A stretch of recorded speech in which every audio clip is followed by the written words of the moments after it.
Hey guys, the Portrait here. This video is about the top 3 mistakes a lot of new artists often make, based on the observation and feedback that I received over the last close to 10 years. Don't just take everything I say here to heart, because everyone is different, art is subjective, but be open and take what resonates and valuable to you. You may wonder why just top 3 mistakes. I'm sure beginners make a lot more of those. Well, for this video, I'm not focusing on technical issues or knowledge. For those, I can list a lot more, and I can make videos addressing them specifically later on.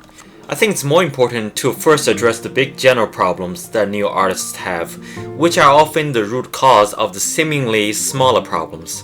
Almost like painting or drawing, where you really should start with an overall big picture idea, structure, lighting, get the proportions right, before you address the details.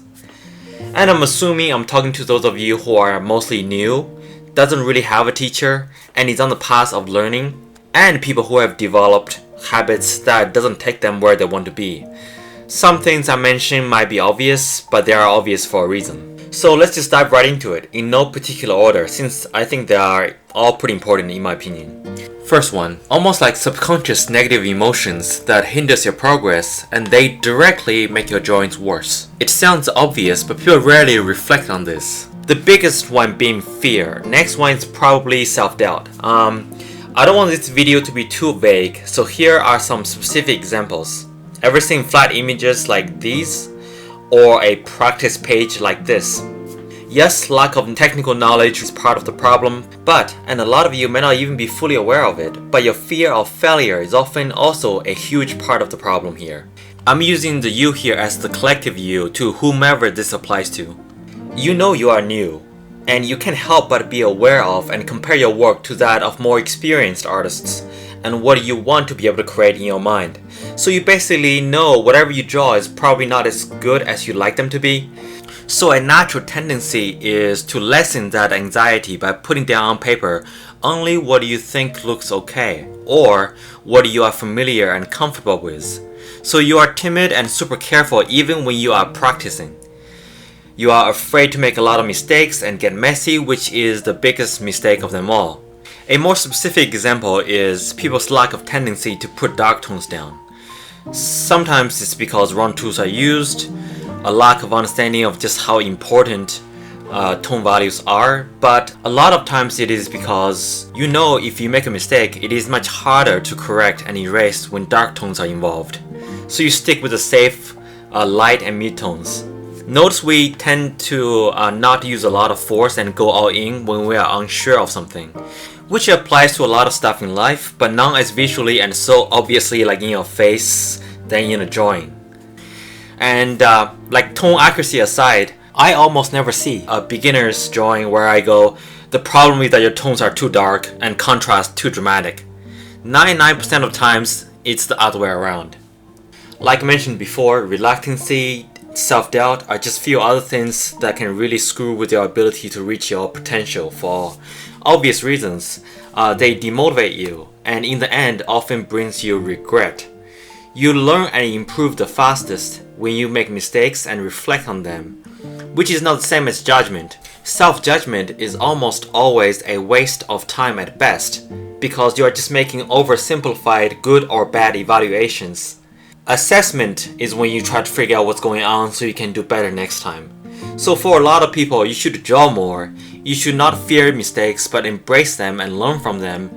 And going back to our specific example, you should not be afraid to utilize all the tones that is available to you to create that balanced contrast. This point alone, I probably could dedicate a video for. And lastly, your practice paper should be covered from head to toe.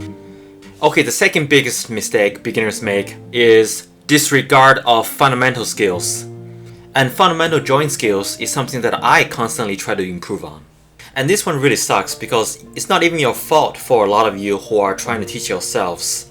You are not aware of how important fundamental skills are or even what they are.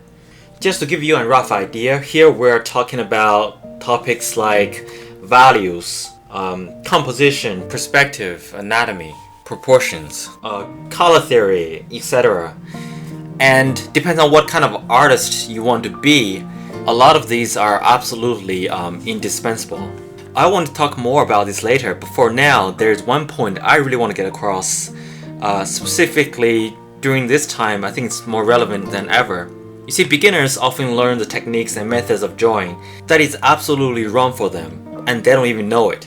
Okay, rewind time back all the way to the beginning of YouTube. When I was first inspired to make art videos on YouTube, I saw someone else's art video. At the time, that kind of video is rare, and I was like, wow, I want to do that. And so I began to practice, and like most beginners, I mimicked what I saw. Likely for me, the techniques I saw in the video were pretty good, and I'm the type of person that once I have enough information to get started, I enjoy researching and try different things. Now, bring the time back to today. Art videos and drawings are everywhere, and they are very popular and attractive, specifically a certain type of drawings. You know, those photorealistic ones. I myself early on have done a lot of drawings that are aimed at that direction. And there's nothing wrong with those drawings. But these days, a majority of the techniques used to create these drawings is really just one method. Before I talk about it, I just want to make one point clear. I am not saying this way of producing art is good or bad. In fact, a lot of the art that I really enjoy is made with this method. I'm just laying out the principles behind it, followed by some more information so a beginner can decide if this is what they like to do. This technique, while it is great for a lot of things when used properly, it can also be a trap if you completely rely on it, especially when it doesn't align with your goal.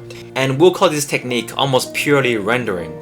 What it is that you are basically using the printer's technique. It's a rough analogy, but the process is very similar. So there's a reference image, and you break that image down to tiny sections, focus on one little part at a time, even closer to the pixel level, and you slowly translate everything you see from the reference image to your drawing, bit by bit, like a printer. You can spot this method a mile away. The process almost always starts with a seemingly like white paper or a blank canvas, and then the rendering starts, and every part the pencil went over is pretty much the final result of that section. This is usually a very long process. The artist is basically transferring the reference to the canvas pixel by pixel, strand of hair by strand of hair. I feel like new graphite artists often use this method the most.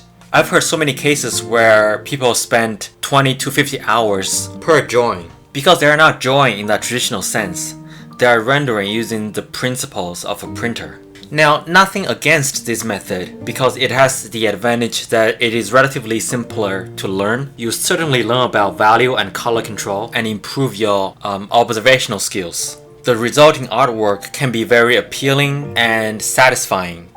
The downside, however, is this is way too purely mechanical and time-consuming. Vast fundamental skills in art you are just not learning. If you want to be an animator, you definitely have to know anatomy and form. If you want to be a storyboard artist, anatomy, perspective, a special emphasis on composition. If you want to be an illustrator or concept artist, you have to know what depends on what you do. You might have to be proficient at a bit of everything. There's also landscape artist where you need to know about composition and color theory and lighting. So none of these are skills you will learn or practice by using the rendering method. Now, if you are a hobbyist and just enjoy a particular way of drawing, then by all means do whatever you think is fun. You know, that's the most important thing. But if you want to be a professional artist, you see how you really have to expand your skill set. Yes, there are a lot of hyper-realistic painters who kind of use the method I'm talking about and who are very successful. And I enjoy a lot of them because it makes me feel like I have Superman's vision, you know? And a lot of them are actually well versed in fundamental skills like composition and color theory and so on. But for every one of those, there are probably 1,000 people who can do something similar but never make it. Also, with this method, you have less room to inject your personal style and flavor into the drawing, which makes you susceptible to competition, especially from like China, India, Russia, where tons of artists can use this rendering process method and offering their service at 1/10 of the price. Another reason why fundamental skills are important. Maybe you specialize in one style, right? And then an opportunity come up and you need to switch to a different style. This flexibility is much easier once you have the fundamental skills. So while I do appreciate many aspects of this photorealism, hyperrealism movement, so many new artists are sucked into it without understanding all the angles. Which brings me to the third big mistake beginner artists make. that is highly related to what I've been talking about so far, which is really just not planning out a path or have a clear vision of what you want before you dive into learning. Like, what kind of art do you want to be able to create? What kind of artist do you want to be? And then research and find out what skills you need to get there. This seems obvious, but most people don't do it. Yes, in the beginning you may need to try or copy different methods and styles. For most people, I would recommend something that relies pretty heavily on the fundamentals. And any fundamental skill is almost always worth your time because they are fundamental. For example, you're almost always gonna need skills in proportions. Anything that is character design related, you pretty much need anatomy. And anything involve realism, you're gonna need skills in tone value and maybe color theory.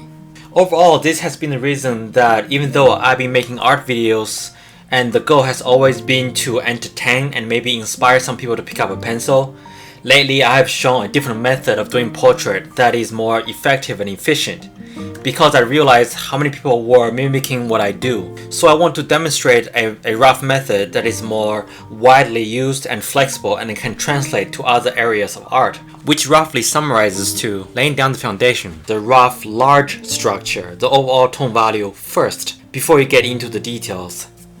So I hope this video has been helpful and maybe even a wake-up call to some, since it is really your invaluable time you are investing in. Thanks to all of you for watching and subscribing. Special thanks to my patrons on Patreon who support my work and where I also run workshops and share with you what little experience I have. The goal is always to get enough supporters so that I can offer a lot to everyone, while individually you just need to help out a tiny bit. Any questions, leave them in the comments and I'll talk to you guys next time. Cheers!